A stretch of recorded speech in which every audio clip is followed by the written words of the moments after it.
একদম পুরা ভাজা ভাজা, ফুল ভাজা একটা মাংস, গরুর মাংসের গত ভাজা। কয়েকদিন ধরেই একটা রিলস বারবার সামনে আসছিল, রাজশাহীর নওহাটার সেই ভাইরাল ভাজা মাংস। প্রতিবার দেখলেই মনে হচ্ছিল একবার না খেলে যেন শান্তি নেই। শেষমেশ আর লোভ সামলাতে পারলাম না। গত রবিবার আমরা 4 জন হুট করেই সিদ্ধান্ত নিয়ে বের হয়ে পড়লাম একদিনের ছোট্ট রাজশাহী সফরে, একটা ভাইরাল খাবারের টানে আর একটু শহর দেখার নেশায়। ভোর 6টার ট্রেন। আমি, রাহাত আর ভুট্টু কমলাপুর থেকে উঠব, আর টুটুল ভাই উঠবেন বিমানবন্দর স্টেশন থেকে। এমনই ছিল প্ল্যান। ফজরের নামাজ শেষ করেই বের হয়ে গেলাম। আলহামদুলিল্লাহ 6টার আগেই পৌঁছে গেলাম কমলাপুর স্টেশনে। পৌঁছে দেখি ট্রেন তখনও প্ল্যাটফর্মে আসেনি।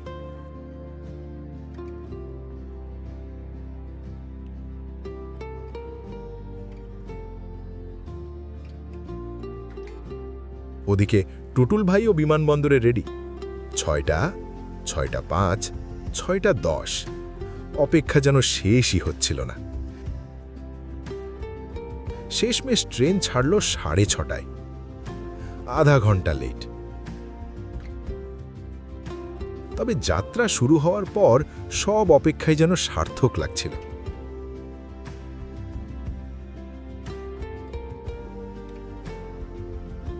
বিমানবন্দর থেকে টুটুল ভাইও উঠে পড়লেন।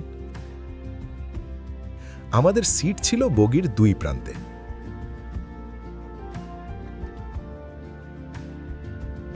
আমরা কেউই নাস্তা করে বের হইনি, তাই বাংলাদেশ রেলওয়ের সিগনেচার চিকেন ফ্রাই, কাটলেট আর জেলি ব্রেড দিয়েই ট্রেনের ভেতর নাস্তা সেরে ফেললাম।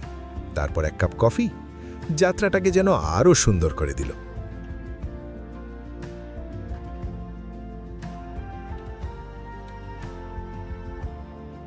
ট্রেনও তখন দারুণ গতিতে ছুটছিল।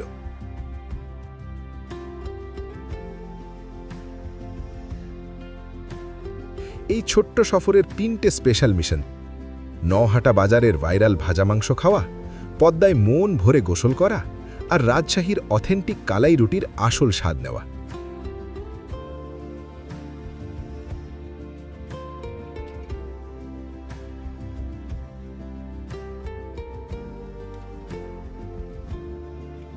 মাশাআল্লাহ, দুপুর 12টা 10 দিকে পৌঁছে গেলাম রাজশাহী।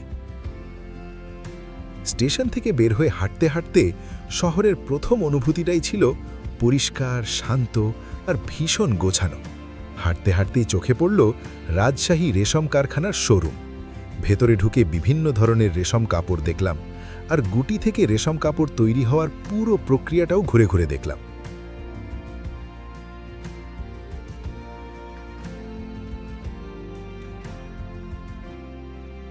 সত্যি বলতে অসাধারণ একটা অভিজ্ঞতা।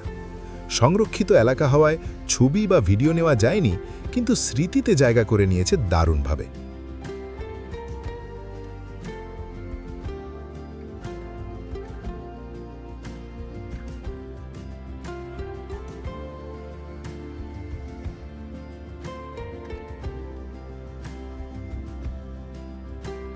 রাজশাহীর সুন্দর রাস্তা ধরে যেতে যেতে বারবার মনে হচ্ছিল শহরটা যেন সত্যি ছবির মতো সাজানো।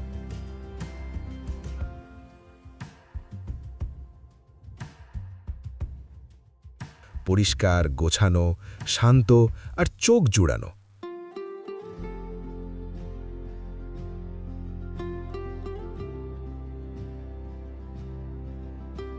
শহরের সৌন্দর্য উপভোগ করতে করতে চলে গেলাম টি বাঁধে।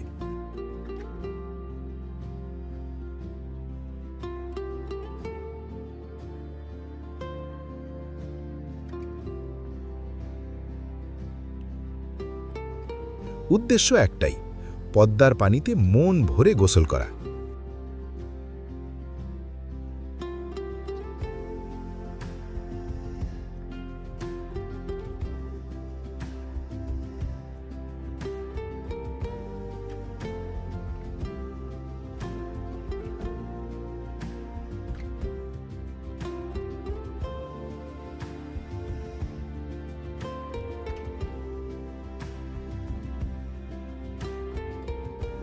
কিছুক্ষণ ঘোরাঘুরির পর ট্রলার ভাড়া করে একটা চরে গিয়ে নামলাম। এই মুহূর্তটাই ছিল দিনের সবচেয়ে শান্ত আর প্রশান্তির সময়গুলোর একটি।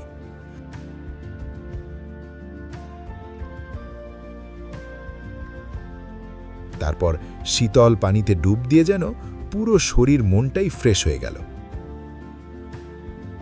গোসল শেষে এবার সেই বহু প্রতীক্ষিত গন্তব্য নৌহাটা বাজার।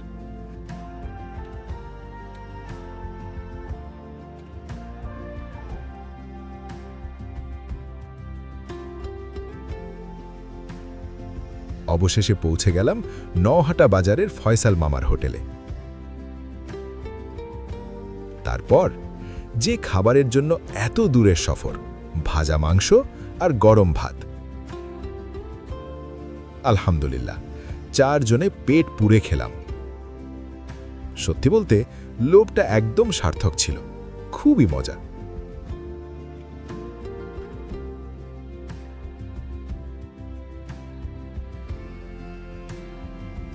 এরপর শহর ঘুরতে ঘুরতে সন্ধে নেমে এলো। অনেকক্ষণ রাতের শহর হেঁটে দেখার পর চলে গেলাম উপশহরে। জীবনে প্রথম কালাই রুটি খেলাম, আর সত্যি বলতে দারুণ লেগেছে। এরপর সাহেব বাজারে নবরূপ মিষ্টান্ন ও দধি ভাণ্ডার, সেখান থেকে বিভিন্ন ধরনের মিষ্টি কিনে সোজা রেলওয়ে স্টেশন। রাত 11:20 আমাদের ফেরার ট্রেন, যদিও ভিড় ছিল অনেক। ভোর 5:43 কমলাপুর পৌঁছে গেলাম। আলহামদুলিল্লাহ।